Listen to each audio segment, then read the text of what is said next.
Welcome to Deep Sleep Storyteller. Tonight, you are the only one awake on a ship carrying thousands of sleeping souls through the deep dark between the stars. And just outside the window, something impossibly beautiful is waiting for you. There is a specific kind of quiet that only exists in one place in the entire universe. And that place is a large ship in deep space in the middle of the long night watch, when the engines are running at their lowest and most patient setting, when the corridors are empty and the lights along the floors have dimmed to their softest amber, when thousands of people are breathing slowly in their hypersleep pods in the decks below, their bodies maintained in perfect, peaceful suspension, their dreams, if they dream at all, happening in some private interior country that has no geography you could map, and the ship itself is the only thing awake besides you and the ship and the stars. This is that quiet. You are inside it right now. Let it settle over you the way it settles when you first notice it. When you first become fully aware of the quality of the silence rather than simply existing within it, the way a sound becomes music, when you start actually listening to it rather than simply hearing it. The quiet on a sleeping ship is not the quiet of absence, not the flat and featureless silence of a room with no windows and no life, but the quiet of presence. The quiet of thousands of people breathing very slowly and very deeply somewhere below you. The quiet of a vessel of extraordinary size and complexity moving through space at a speed that produces no audible friction, because there's no medium for friction out here. No air, no water, no material of any kind against which the whole must push.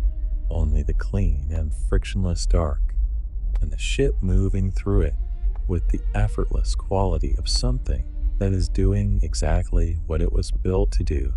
You have been awake for a little while now. Not long. Not in the way that insomnia is not long, which is to say hours that feel like days, the ceiling staring back at you, the thoughts cycling. No. You have been awake in the other way, in the quiet, voluntary way, the way that happens sometimes when the body has rested enough and the mind surfaces gently, and you open your eyes in the soft amber light of your quarters and feel, instead of the urgency to go back to sleep, a kind of curious, peaceful wakefulness, a gentle wanting to be in the world for a little while. To move through the ship, to find the window you've been thinking about, the observation window on deck 7, the largest window on the ship, the one that the crew calls the eye.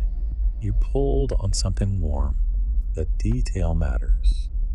The warmth of what you are wearing against the slight coolness of the ship's corridors. The ship running its environmental systems at a lower temperature during the sleep cycle, not cold enough to be uncomfortable, but cool enough to be felt, to give the warmth of your clothing a quality it would not have in a warmer environment. The warmth of contrast, of being inside your own warmth, within the larger coolness of the corridor, the warmth of a person who has chosen to be up, who has wrapped themselves in something soft and gone to look at the stars. The corridor outside your quarters is empty. Of course it is. You knew it would be. And still there is something that happens in the body when you step out of your room and confirm it with your eyes. Some small and pleasant readjustment of the nervous system that occurs when the expectation of solitude is met with actual solitude, when the promise of being alone is kept. The corridor stretches in both directions, curving slightly with the shape of the ship's inner hull, lit along the floor with the low amber running lights that are the ship's way of maintaining orientation for anyone who might be moving through it during the sleep cycle. Warm and low and directing without being demanding, a light that says here is the floor, here is the path, without saying anything about urgency or direction, or any of the things that light in a working, busy corridor communicates. You turn toward deck 7. The walk through the ship at this hour is its own experience, its own particular and unrepeatable pleasure, and you take it slowly without any sense of needing to arrive quickly, letting the corridor unfold ahead of you at the pace that the ship seems to suggest at this hour, the pace of something that has nowhere to be in a hurry. The floor is warm under your feet, or warmer than the air. The environmental systems maintaining the floor temperature separately from the air temperature in the way that experienced ship designers have learned is most comfortable for the human body, most conducive to the sense of being at home rather than being in a technical environment. The warmth of the floor traveling up through the soles of your feet and into your legs, and reminding the body with each step that it is being cared for, that the ship is attentive to its passengers even when those passengers are the only ones awake. You pass the entrance to the hypersleep bays. The doors are closed, smooth and featureless from the corridor side, giving nothing away about what lies behind them, and yet you are aware of what lies behind them in the way that you are aware of any large and quiet presence in close proximity, the way you would be aware of a cathedral through a closed door, or a library, the quality of the contained space communicating itself through the barrier, the sense of many living things resting in unison, thousands of bodies in their pods, breathing at the 1 breath per minute pace that the hypersleep systems maintain, their temperatures slightly below normal waking temperature, their metabolic rates slowed to a fraction of what they would be in ordinary sleep, their minds in whatever state the hypersleep induces, quiet and maintained, and perfectly, entirely safe. You think of them as you pass, not with anxiety, not with any of the emotions that the word thousands of sleeping people might produce in other contexts, but with a kind of warmth, a fondness, the way you might think of people sleeping in the rooms of a large and beloved house, aware of their breathing and their rest, and finding in that awareness a companionable comfort, the comfort of not being alone, even in your solitude, the comfort of knowing that the people around you are well and resting, and will be exactly where they are when the morning cycle begins.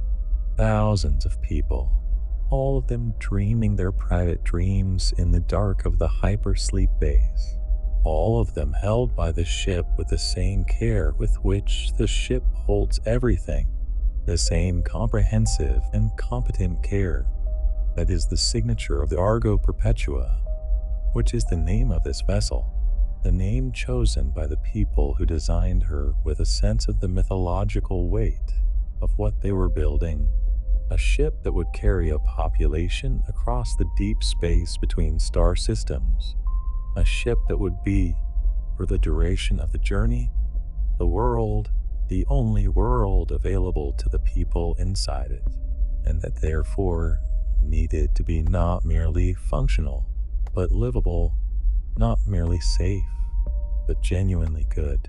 The Argo Perpetua is genuinely good. You have felt this since boarding her, felt it in the quality of the air she maintains, in the warmth of the floors, and the way the lighting systems shift their color and intensity to match the ship's carefully maintained day and night cycles. Felt it in the design of the corridors that never feel institutional, never feel like the inside of a machine, but always feel like the inside of a place where people belong, where people are expected and welcomed and provided for. She is a good ship. She is a ship that someone loved while they were building her. And that love is present in every detail, in every small consideration that you might not even notice consciously, but that your body registers and responds to with the quiet, reliable ease of a nervous system that has been given nothing to be on guard against. The corridor opens onto the main atrium. You pause here, as you always pause here, because the main atrium of the Argo Perpetua is the kind of space that demands a pause and insists on a moment of stillness simply by virtue of being what it is, which is large, very large. The atrium rises through 7 decks, open at the center, its walls the walls of the ship's inner structure, and at this hour, with the running lights amber and low and the upper decks in shadow, it has a quality of dimness that makes it feel even larger than it is during the day cycle, the shadows filling the upper reaches and softening the boundaries of the space into something that could be any size, that could extend upward further than the 7 decks the engineering specifies. That has in the amber dimness the quality of a cathedral in the evening, a space that was built to be large enough to hold something important. You look up, the upper decks curve away into shadow, and the amber running lights trace their paths along the railings of each level, fading as they rise. The highest ones barely visible, more implied than seen. And the effect of all this vertical space and amber light and shadow is a kind of awe that is quieter and more internal than the word it usually implies. Not the gasping, sudden awe of something shocking, but the slow and settling awe of something that has a time to build, that arrives in the body not as a jolt, but as a gradual opening, as the chest expanding to accommodate something larger than what it usually holds. The atrium is empty. You're the only person in it.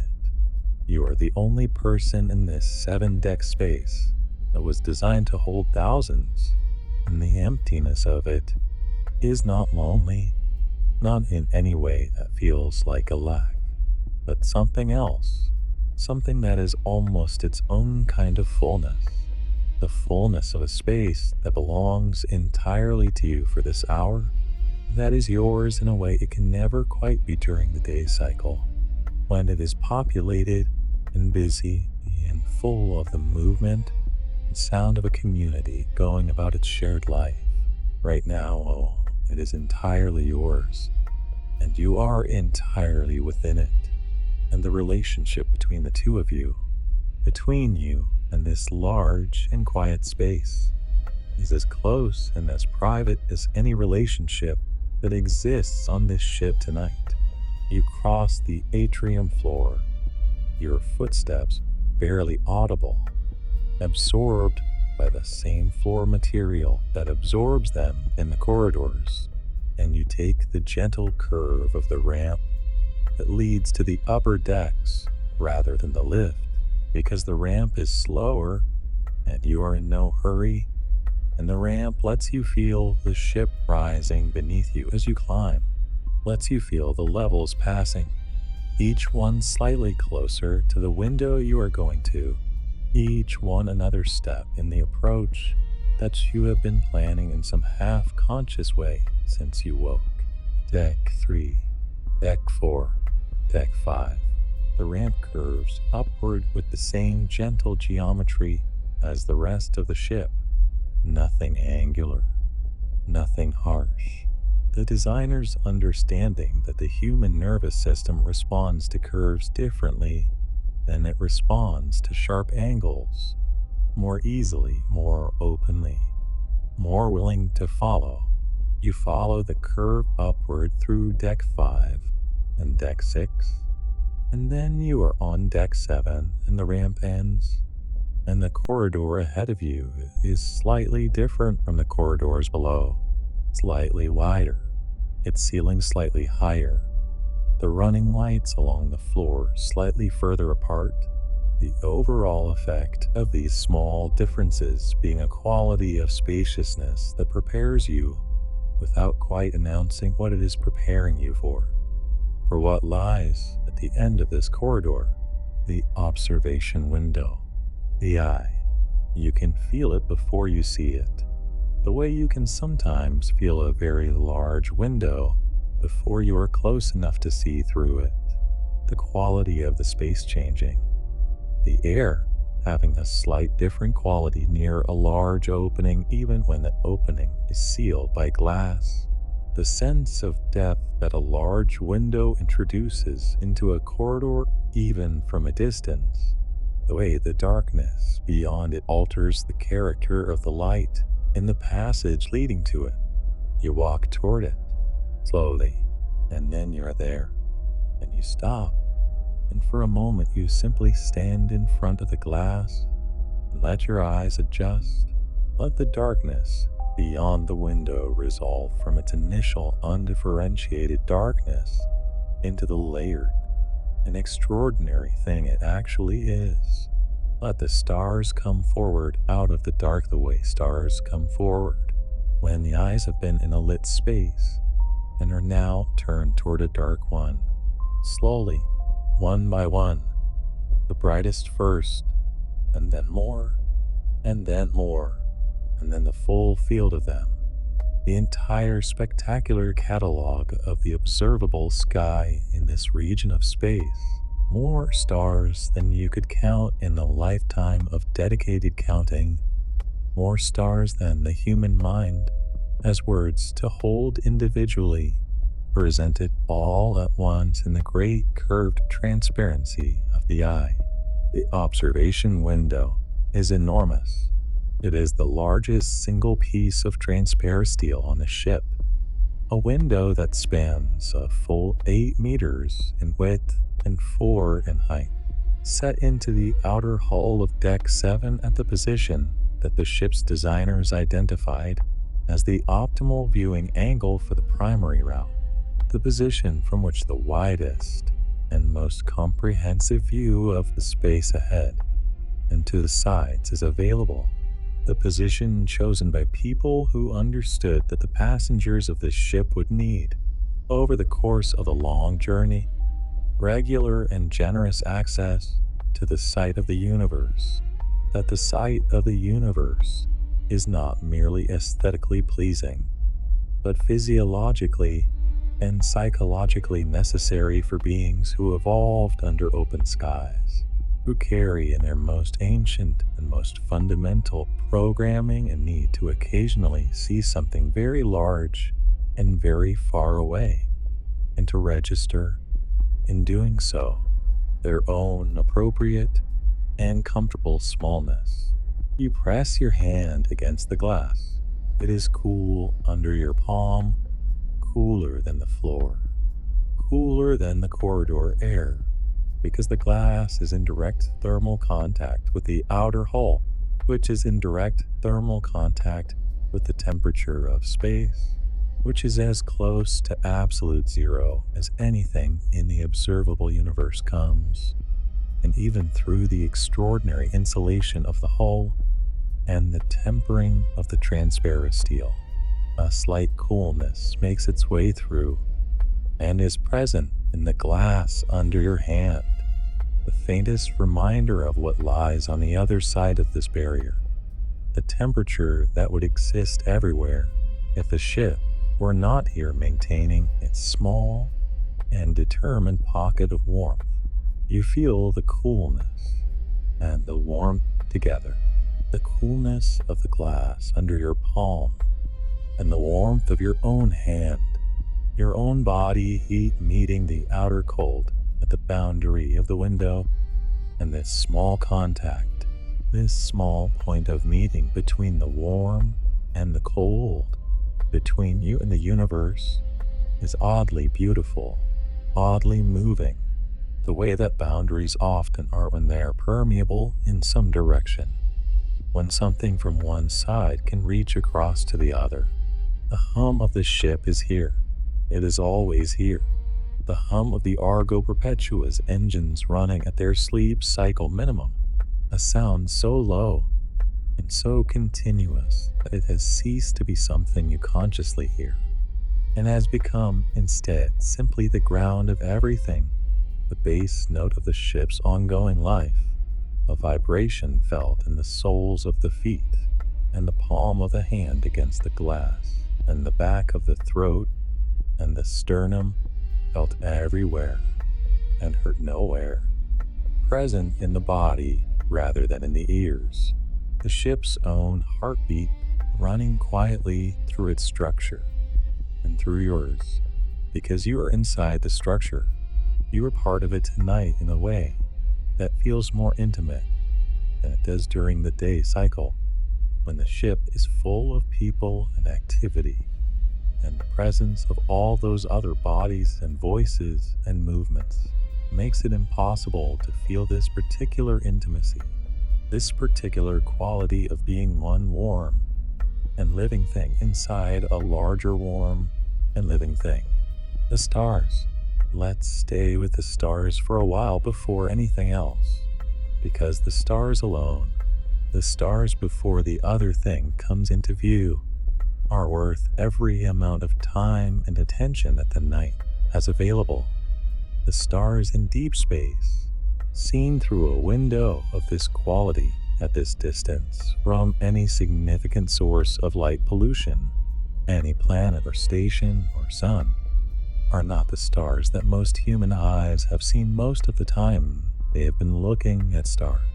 The stars that most human eyes see most often are the stars filtered through atmosphere, through the scattering and absorbing medium of a planet's air, which takes the full and brilliant spectrum of each star's light and reduces it, softens it, blurs it, turns the sharpest and most vivid points into slightly fuzzy approximations of themselves, introduces into the starfield a background glow of scattered light that reduces the contrast between the stars and the sky, that makes the darkness between the stars slightly less dark, and the stars themselves slightly less precise and slightly less bright than they actually are. These stars are different.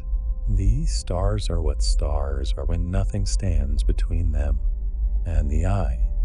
When the light that left them, however many years ago, arrives at the retina without having been asked to pass through anything, without having been softened or scattered or reduced, arriving instead in its full and original quality, its original brightness, its original color, which is to say its original temperature, because the color of a star is the expression of its temperature. The coolest stars red and orange, the medium stars yellow and white, the hottest stars blue and blue-white, and all of these temperatures are represented in the field you are looking at, the full range of stellar possibility expressed in the full range of stellar color, so that the star field is not simply white points on black, but a composition of warm colors and cool colors, and every temperature between, a painting in which the colors are the temperatures of burning things, and the brushstrokes are millions of years old. There is a star, somewhere to the upper left of center in the window, that is more red than orange, old and cool by stellar standards, though still burning with a magnitude that would overwhelm any human sense of scale if it were possible to fully imagine it. And there is another, almost directly ahead, that is a blue so pale and so brilliant that it seems to be the source of its own specific quality of brightness, brighter than the stars around it in a way that goes beyond mere luminosity into something that reads almost as intensity, as the visual equivalent of a clear, high note in a field of lower sounds. And between these extremes, every variation, warm whites and cool whites, yellows that lean toward gold and yellows that lean toward cream, oranges that lean toward red and oranges that lean toward yellow, the entire spectrum available, the entire palette employed, the universe being generous in its variety, as it tends to be when examined at sufficient resolution. The density of the stars is extraordinary in this region. You are in the galactic plane, or near enough to it, that the density of the Milky Way's stellar population is fully present in every direction you can look. The disk of the galaxy surrounding the ship on all sides, the stars packed more closely here than they would be further from the plane, more closely than they would appear from the surface of any planet in any of the outer reaches of the galaxy, where the disk thins and the distances between star systems grow. Here, the stars are neighbors by galactic standards, though that neighborliness still involves distances measured in light years, and the effect of this stellar density on the appearance of the sky is that the darkness between the stars, while still present, while still the dominant medium in which the light exists, is less dominant than it would be elsewhere. The stars numerous enough that the eye finds them everywhere it turns. The star field more populated than sparse, more full than empty. And between the stars, the nebulae, not all of them visible to the naked eye, many of them requiring the enhancement that the Windows observation systems provide, the ability to shift the wavelength range captured by the display to include frequencies of light that the human eye cannot naturally perceive, the infrared and the ultraviolet, and the radio frequencies that the gas and dust of the interstellar medium emit in addition to their visible light, but several of them visible even without enhancement, even to the ordinary human eye looking through the transparent hull of the Argo Perpetua, their luminosity sufficient to register against the dark, their extent sufficient to cover a visible area of the sky even at the distances involved. There is one somewhere in the lower right quadrant of the window that you've been watching since you first noticed it, a region of the sky where the darkness has a quality that is different from the surrounding darkness, warmer, softer, less absolute, a darkness that is shot through with the faintest, most delicate illumination, the emission of hydrogen gas excited by the radiation of the young stars forming within it, a light so diffuse and so extended that it covers a region of the sky that would take many full moons to fill if the full moon were present, a glow that is not quite any color, but that leans toward a warm and very gentle rose, the hydrogen alpha emission line translated through the Windows systems into something that the eye can just barely perceive,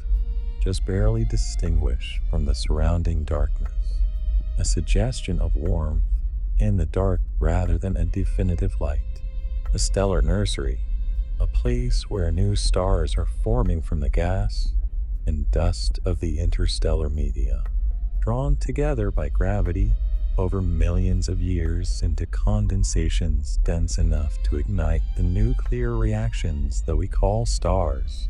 And the light that you see from this place is the light of the process, the light of the gas being energized by the radiation of the youngest and hottest of the stars that have already formed within it, the light of the ongoing and inexhaustible productivity of the galaxy, making more stars, always making more stars, with the patient and unhurried commitment of a process that has been doing this since the galaxy itself was young, and will continue to do it long after the stars it has already made have burned through their fuel and died and returned their material to the interstellar medium for the next generation.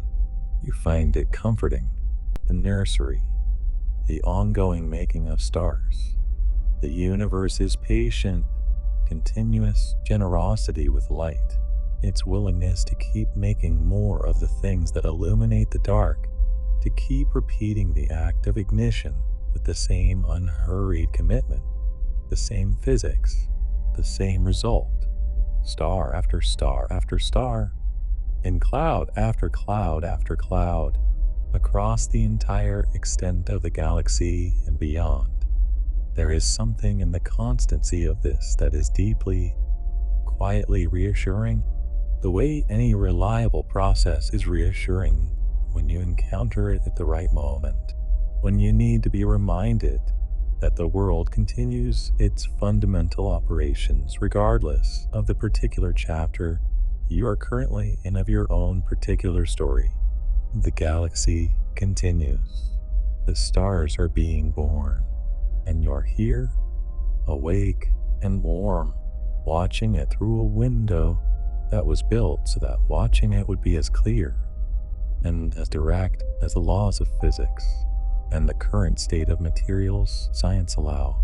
You are the only one watching right now. That thought settles into you again, quietly, without fanfare. The only one on this entire ship who is at a window right now. The only consciousness on the Argo Perpetua that is receiving this view in real time. The only set of eyes that is looking at this particular arrangement of stars and nebulae, and the deep dark between them at this particular moment of the ship's long journey. The thousands of people in the hypersleep bays are not seeing this. The crew members who are technically on duty are not at windows. They are at their stations in the operations center 2 decks down, watching their instruments, monitoring their readouts, doing the important and necessary work of keeping the ship running, their attention directed inward toward the ship's systems, rather than outward toward the universe the ship is moving through.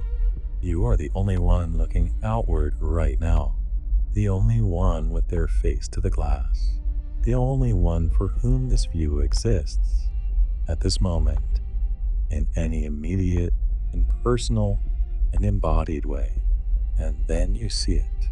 You see it because the ship is moving, because the Argo Perpetua is following the course that was planned for this leg of the journey, a course that the navigational team designed specifically to bring the passengers the most extraordinary and beautiful views the route had to offer, and the most extraordinary and beautiful thing this route has to offer is now coming into view at the right edge of the window, appearing slowly as the ship's heading brings it gradually into the frame, appearing the way the moon appears when you are waiting for it on a clear night, first as a suggestion, a quality of the sky in one direction that is different from the quality in other directions, and then as something more definite, something that is clearly its own phenomenon, something that has no precedent in your previous experience of looking at the night sky.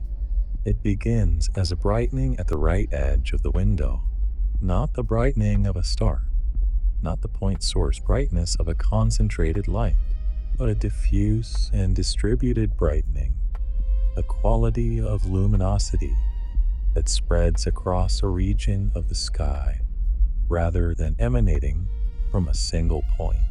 And the color of it is warm, warmer than the blue-white of the hottest stars, warmer than the yellow-white of stars like the sun, a warmth that moves toward gold, toward the color of something burning with great heat, but at a remove, the way coals look warm, without the sharpness of active flame, the way sunrise looks warm before the sun itself appears, a warmth that is the quality of the light before the source of the light is visible. You watch it come into view. You do not move. You are perfectly still at the window, your hand still resting against the cool glass. Your breathing slow and regular, your whole body oriented toward the right edge of the window and what is slowly revealing itself there, growing more defined, more detailed, more extraordinary with each degree of the ship's gradual heading that brings it further into the frame. The accretion disk. It comes fully into view over the course of several minutes, several slow and quiet minutes, during which you stand at the glass and watch it emerge from the edge of the window like something being unveiled.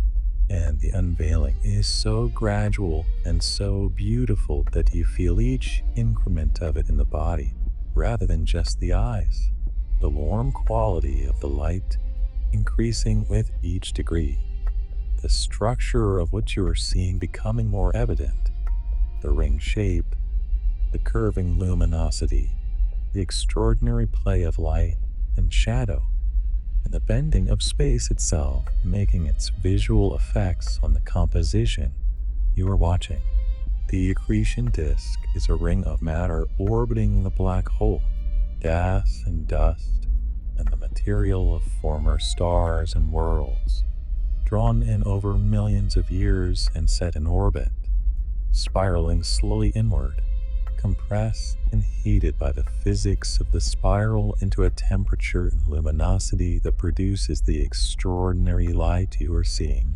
The gold of it deepening toward orange, the outer edge where the material is cooler, and lightening toward a brilliant, warm white gold at the inner edge where the material is hottest, where the compression and the friction and the enormity of the gravitational forces at work have heated the infalling matter to temperatures that rival the interiors of stars. And it glows with a warmth and a richness and a depth that no source of light you have encountered before has quite prepared you for. Because this light is not the light of a single star, or a single fire, or a single lamp. It is the light of an entire system of infalling matter at temperatures across an enormous range, all contributing their specific frequencies to the overall composition, all adding their color to the warm and complex gold of the whole. And the whole is something that the word beautiful does not quite contain, but that is the closest word available, the closest that language comes to what the eyes and the body receive from the accretion disk of a black hole seen through the eye of the Argo Perpetua in the deep and quiet night. The gold moves. It is not static, not a photograph, not a painting, but a process, a physical process unfolding in real time. And the movement of it is subtle and complex and endlessly interesting, without ever being fast or abrupt or demanding of rapid attention. It is the movement of something enormous doing something slowly, the way a large river moves, the way weather moves over a landscape when seen from a great height, the way the very gradual and very large-scale movements of something at a different scale of existence than your own appear to you as slow and patient and deeply, hypnotically continuous. You watch the gold move. You feel your breathing slow, and then the center of the composition, the center of the accretion disk's golden ring, is where the black hole itself lives, and what it looks like from here, from the window of the Argo Perpetua at this safe and generous distance, is not what the word black hole, with all its cultural weight and all its narrative associations, might lead you to expect. It does not look like a threat. It does not look like a void in the frightening sense of the word. It does not look like something that demands alarm or urgency or any of the responses that the human nervous system reserves for genuine danger. It looks like the center of something, the calm center of something, the still point around which everything else in the composition is organized. The way the eye of a large and slow weather system is the still point around which the entire system turns. The way the center of a mandala is the still point from which all the complexity radiates outward. The darkness at the center of the accretion disk is a perfect circle, perfectly black, perfectly consistent in its darkness, without any variation or graduation or edge softening, simply the complete and absolute absence of light in a precisely circular region. And around this perfect circle, the photon ring, the ring of light, that is the result of the black hole's gravity bending the light of the accretion disk around itself until the light from the far side, the light that would normally travel away from you, arrives at your window, having been bent all the way around the event horizon, creating a ring of light that sits closer to the darkness than the main body of the accretion disk, a ring that is brighter and sharper and more precisely defined than the broader glow of the disk, a ring that completes the composition with the finality of something that is exactly as it should be, exactly as mathematics predicted, exactly as beautiful as anything in the universe has ever been. The photon ring. You spend a long time looking at the photon ring, the way you spend a long time looking at any detail of something beautiful, when you have all the time in the world and nowhere to be, and no one expecting anything from you. The way the eye returns again and again to the most extraordinary element of an extraordinary composition, finding something new in it each time, or finding the same thing with a slightly deeper appreciation, the appreciation that only repeated looking provides, the appreciation that is the reward for sustained attention really given.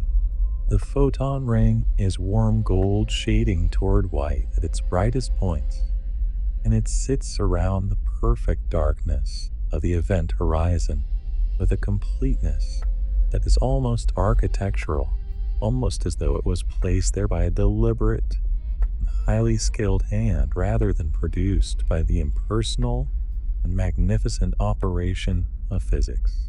There is something about its perfection that is calming, the same way that any perfect circle is calming, the same way that the moon's roundness is calming, the way that circular things in nature produce in the human nervous system a subtle and reliable response of ease, of the recognition of a form that the mind processes as complete, as having no unfinished edges, no loose ends, no points of irregularity that require attention or resolution. The photon ring is complete. It has always been complete. It will always be complete. And around the photon ring, the wider glory of the accretion disk, and around the accretion disk, the stars, and around the stars, the dark, and in the dark, the ship, and in the ship, you, a sleeping giant. That is what the black hole is, seen from here, from this warm and safe remove. A sleeping giant, settled into its own gravity with the deep and absolute confidence of something that has been exactly what it is for a very long time. Something that has no restlessness, no urgency, no uncertainty about its own nature or its own place. Something that simply is, with a completeness and the totality that the word existence only partially captures. The black hole exists more thoroughly than most things exist.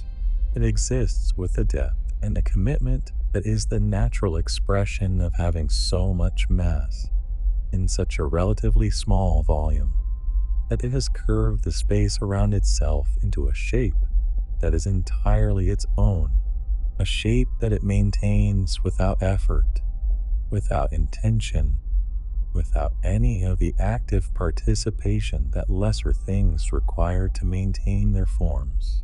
The sleeping giant rests, and its rest illuminates the dark with the golden fire of the accretion disk, a light that is the byproduct of the rest, the consequence of the gravity, the incidental and extraordinary beauty that results from mass at this scale doing what mass at this scale does, which is simply to pull, to hold, to keep, to be the center that everything else organizes itself around. You find yourself breathing very slowly. You have been standing at the window for some time now, long enough that the initial response to the view, the physical alertness that beauty sometimes produces, has settled into something deeper and quieter, the sustained and comfortable attention of someone who has been in the presence of something extraordinary long enough to stop responding to it with the excited part of the nervous system and to start receiving it with the calmer, deeper, more receptive part. The calmer part is fully engaged now. The calmer part is the one that registers the warmth of your clothing against the slight cool of the corridor air. The one that registers the hum of the ship through the soles of your feet and the palm of your hand against the glass. The one that registers the quality of the light from the accretion disk as it comes through the window and falls on your face, warm gold on your cheeks and your forehead, and your closed eyelids when you close them for a moment, which you do now. Close your eyes for just a moment and feel the gold on your face from the inside. Feel the light as warmth rather than sight. Feel the presence of the enormous and beautiful thing outside the glass as something that comes to you through the skin as well as the eye. Keep them closed for a breath. Just one long, slow breath with your eyes closed and your hand on the cool glass, and the golden light on your face, and the hum in your feet, and the warmth of your clothing around you, and the knowledge that behind you and below you the thousands of sleeping people are breathing their slow and patient breath in the dark of the hypersleep bays, all of them resting, all of them well, all of them carried by the same ship that is carrying you, by the same Argo Perpetua and her steady engines and her careful navigation and her genuine, built-in goodness. Breathe in slowly. The warm air of the corridor, slightly humid, slightly recycled through the ship's excellent filtration systems, which add back to the air everything that the recycling removes, which maintain the composition of the air at the precise specification that the human body finds most comfortable and most conducive to rest. The air that smells of nothing except clean air, which is the best and most restful smell there is. And out, long and slow, all the way, until the lungs are empty and the body is slightly heavier for the emptiness, settled further into itself. And then the pause, the brief and beautiful pause at the bottom of the breath, where the body has released everything and has not yet begun the next inhale. The moment of stillness that exists in breath, the way the moment of stillness between heartbeats exists in the heart, the gap that is part of the rhythm and essential to it. Open your eyes. The black hole is still there. Of course it is. The photon ring is still there, warm and complete around the perfect dark. The accretion disk is still there, breathing its slow gold into the surrounding space. The stars are still there, in all their variety and their patience and their extraordinary numbers. The galaxy is still making stars somewhere in the warm rose glow of the nebula in the lower right quadrant of the window, and the Argo Perpetua is still here, carrying her sleeping thousands and her one awake observer through the deep and quiet dark between the stars. Everything is exactly where it was when you closed your eyes.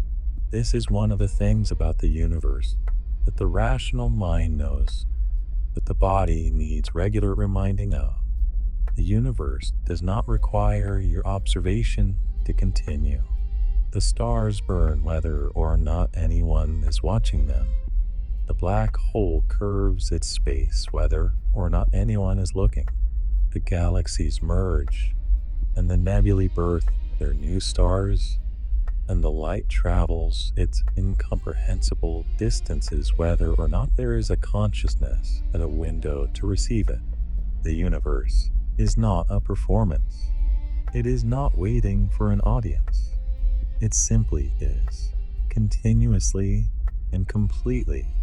And the moments when a human consciousness comes to a window and looks at it are moments when the universe and the mind briefly coincide, briefly overlap, the outside and inside finding each other across the glass for a little while, and the consciousness closes its eyes or turns away, and the universe continues, unchanged, unbothered, simply itself. There is enormous comfort in this. When the universe is simply itself regardless of your attention, then the pressure that attention often carries falls away. The implicit obligation to understand or to respond or to do something with what you are seeing dissolves. And what remains is simply the seeing itself, the pure and effortless act of being a consciousness in the presence of something beautiful, without any agenda attached to the presence, without any need to make something of it beyond what it already is. What it already is enough. What it already is more than enough. The view from this window, the black hole, and the accretion disk, and the photon ring, and the stars, and the nebula, and the slow, patient dark of the space between all of them is more beauty than any single consciousness can fully receive in any single viewing, more than can be absorbed or catalogued or understood. And that excess, that generosity, that having more beauty available than any one person can take in, is itself one of the most restful qualities of the universe seen at this scale. You do not need to take it all in. You cannot take it all in, and that is fine. That is more than fine. That is the nature of the encounter between the finite and the infinite, the encounter that always ends with something left over, something still available, something that was never going to fit inside the container of any single experience, and that therefore remains patiently for the next time, or for someone else, or for no one, simply remaining because it simply is. The black hole is simply what it is, a sleeping giant, patient, enormous, entirely settled, bending the light of the stars behind it into the extraordinary arcs and halos that the window shows you, the gravitational lensing that takes the straightforward geometry of starlight traveling in lines and adds to it the curves of a space that has been shaped by mass into something richer and more complex than the flat geometry of empty space allows, the result of which is that the stars you see around the black hole are not entirely where they appear to be, their positions shifted by the bending of space, their light having traveled not in straight lines, but in the curves that the black hole's gravity imposed on the space through which the light moved. And the result of all those bent paths and redirected rays is the most beautiful and most complex arrangement of light in this region of the sky. A composition that no artist planned and no algorithm generated, but that the universe produced simply by being what it is and doing what it does.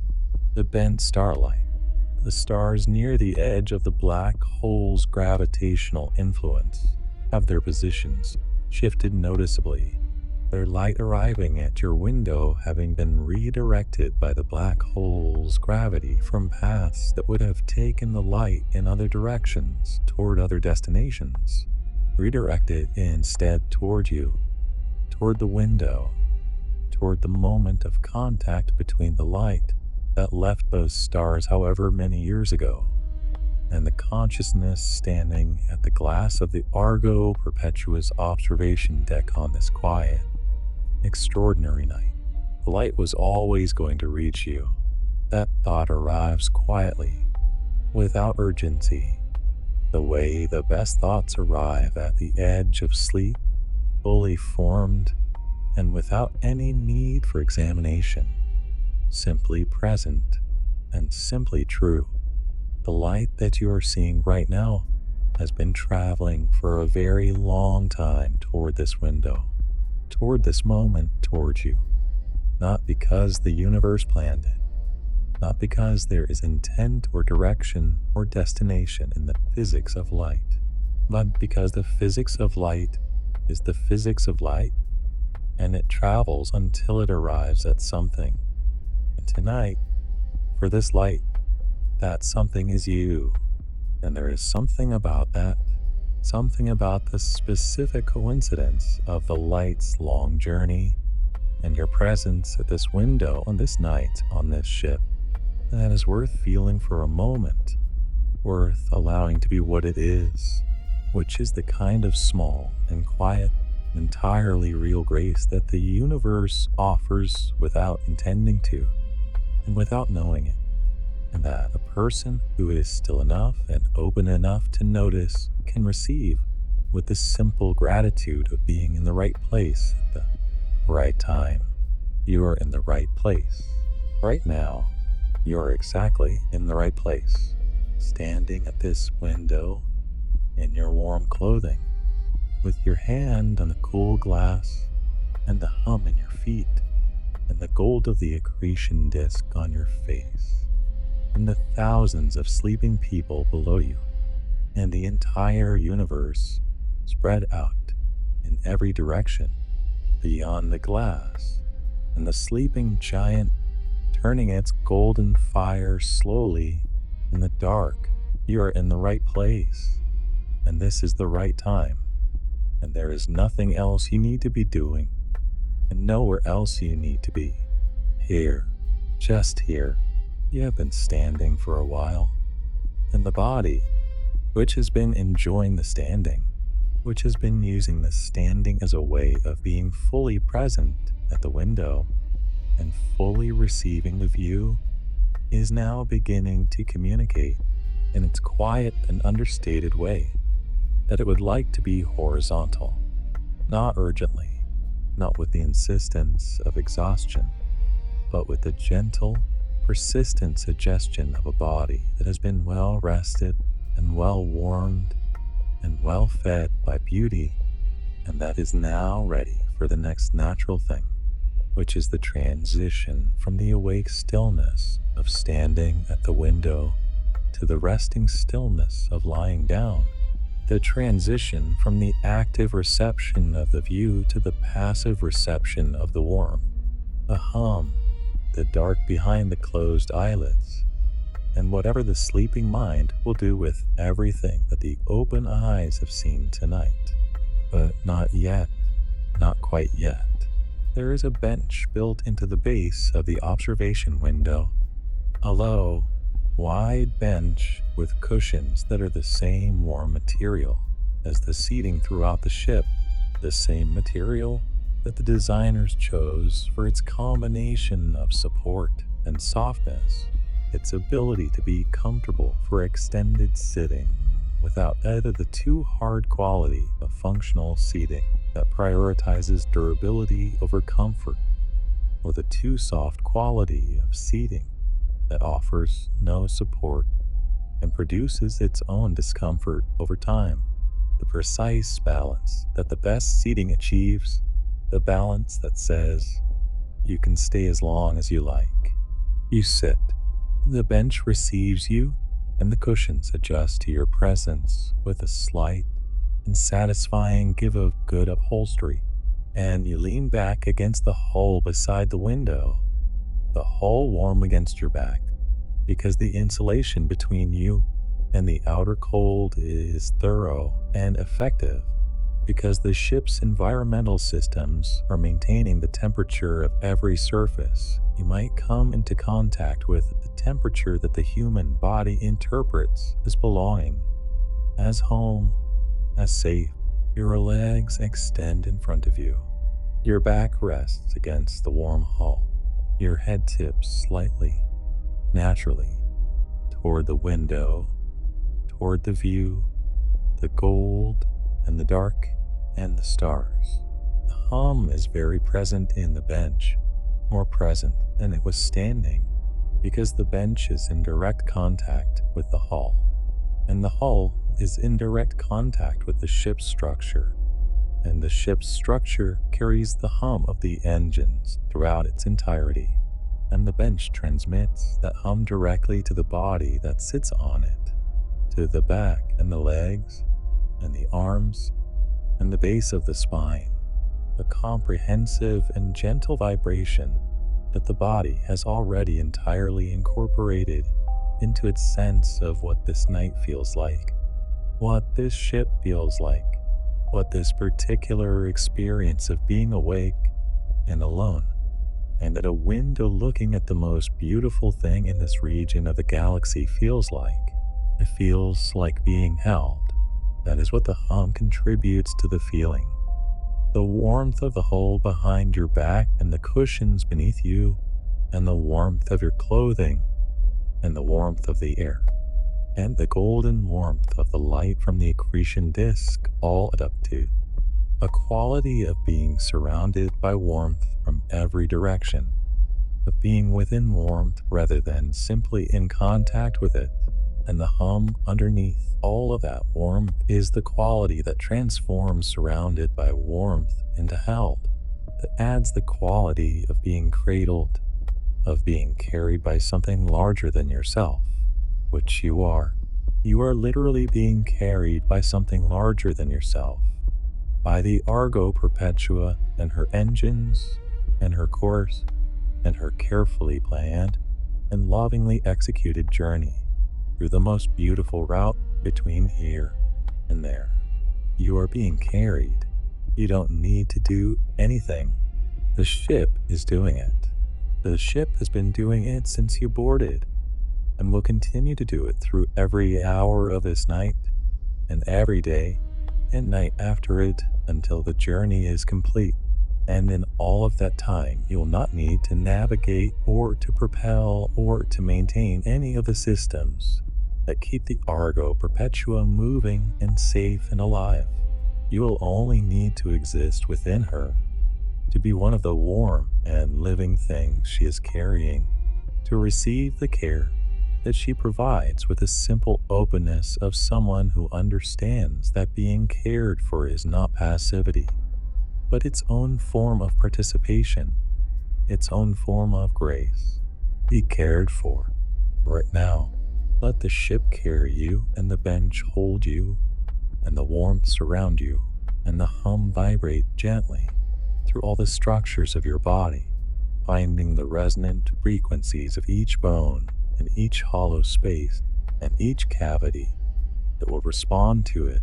And let your eyes rest on the gold and the dark outside the window with the soft and focused gaze of someone who is not trying to see anything in particular, but is simply allowing what is there to be there, simply coexisting with the extraordinary and allowing it to do what extraordinary things do, which is to quietly and completely and permanently change the internal landscape of anyone who gives it sufficient time and sufficient stillness.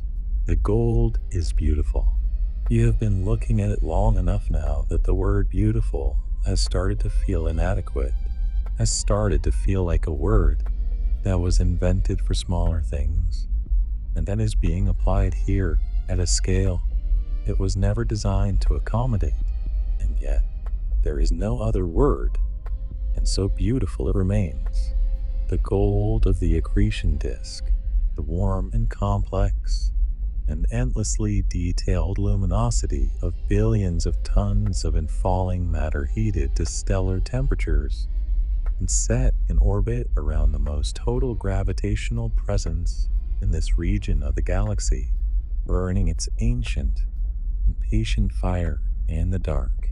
The dark, the event horizon, the perfect circle at the center of the golden ring. You've been returning to it throughout the evening the way the eye returns to any central and definitive element of a composition, the way the eye returns to the subject of a portrait no matter how many times it explores the background and the details of the setting.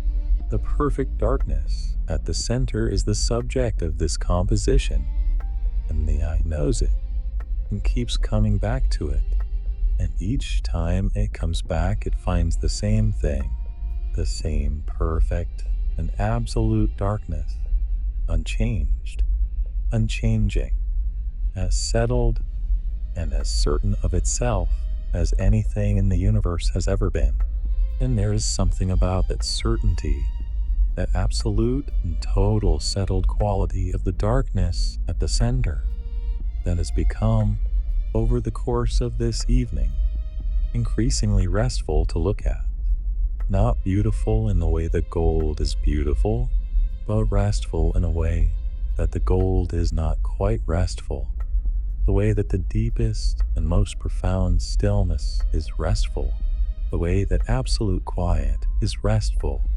The way that the complete and total absence of demand is restful.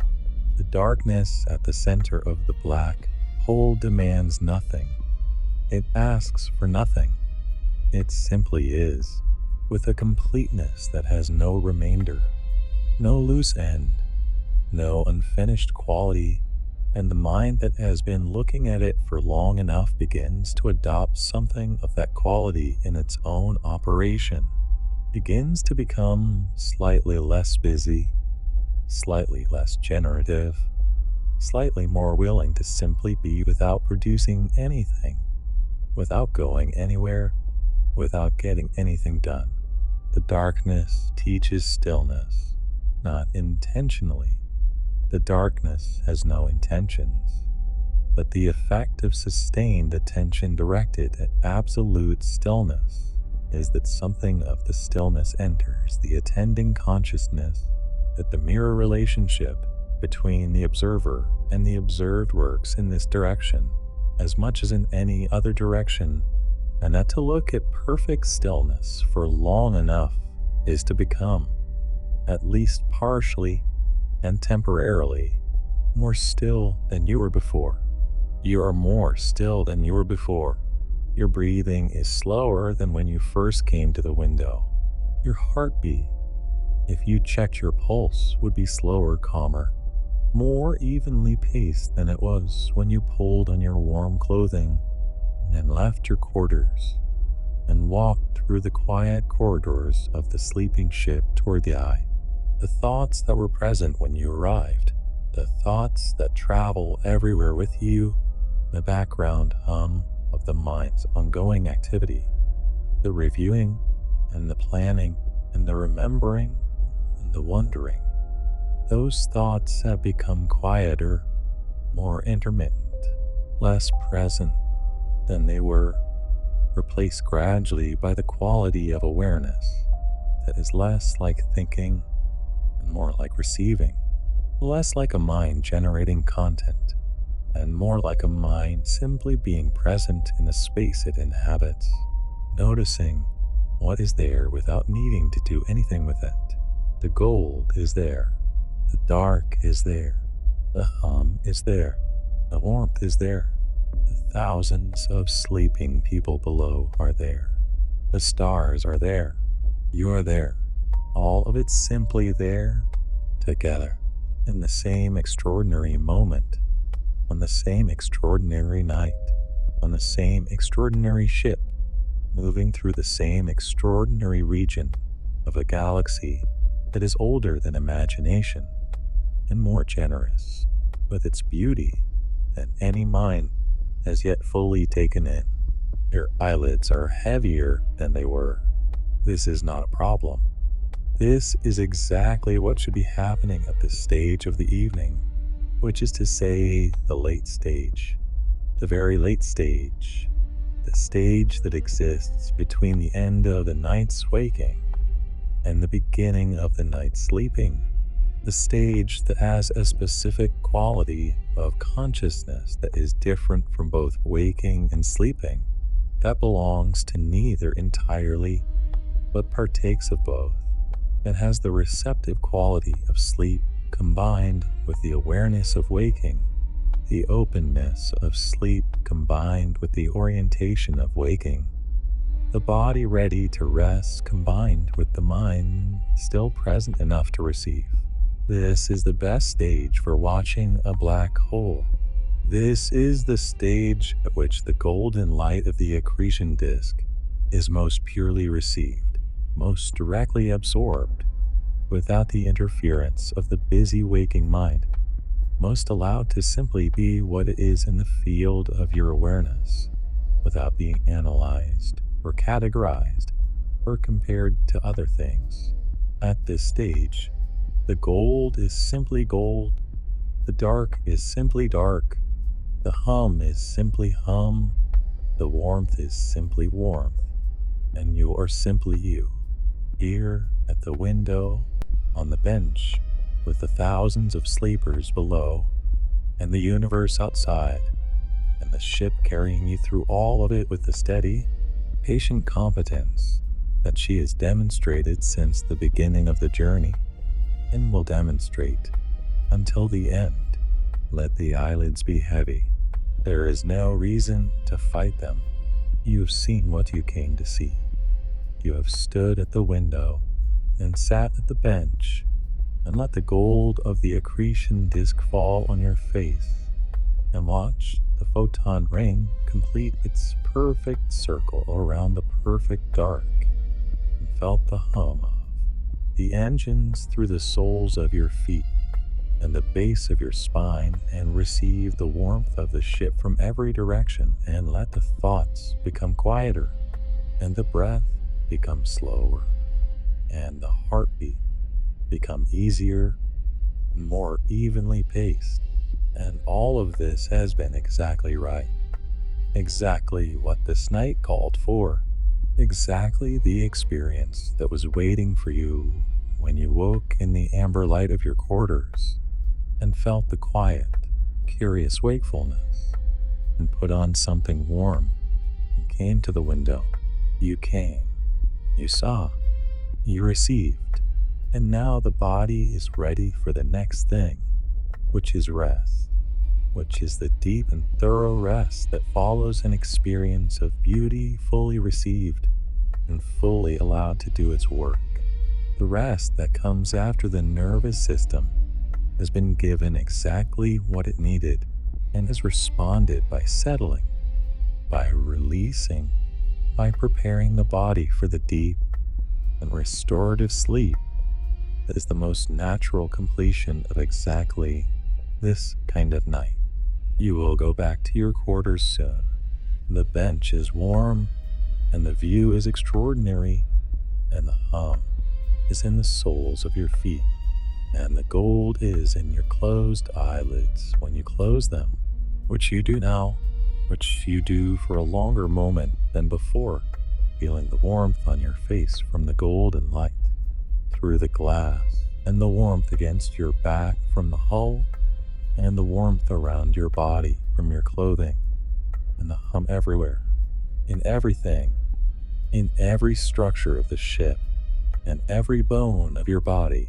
Soon you'll get up from the bench, You will walk back through the quiet corridors, the amber running lights guiding you down through the decks, past the closed and quiet doors of the hypersleep bays where the thousands of people are still breathing their slow and patient breath, past the main atrium with its 7-deck height and its amber dimness, back to your quarters where the bed is warm and the light is low and the hum is still present, because the hum is present everywhere on this ship, in every room and every corridor, in every deck, the continuous and reliable heartbeat of the Argo Perpetua doing her work.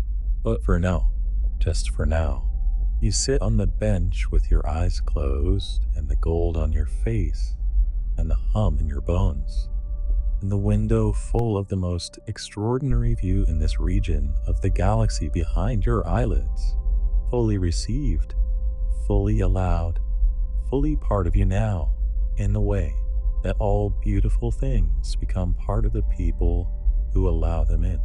The black hole is there, still patient, still golden at its edges, and perfect dark at its center.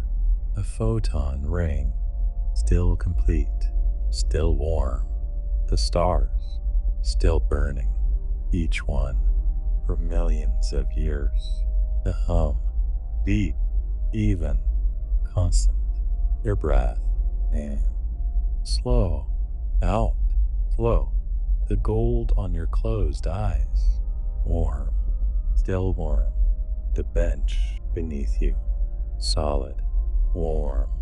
The ship carrying you steadily through the dark, through the stars, through the golden light of the sleeping giant's ancient fire, the thousands below, breathing slowly, all of them resting. The hum, always the hum, deep and even and reliable. Your breath in, out, the gold, the dark, the warmth, the stillness, the hum, your body, heavy, warm, still, the ship carrying you, the stars burning, the black hole sleeping, its golden fire burning for you, just for you, this night, this window, this warmth, this hum, this breath, this slow, this still, this dark, this gold, this sleep coming now, gently, completely, the way the light comes from a distant star, traveling a long way to reach you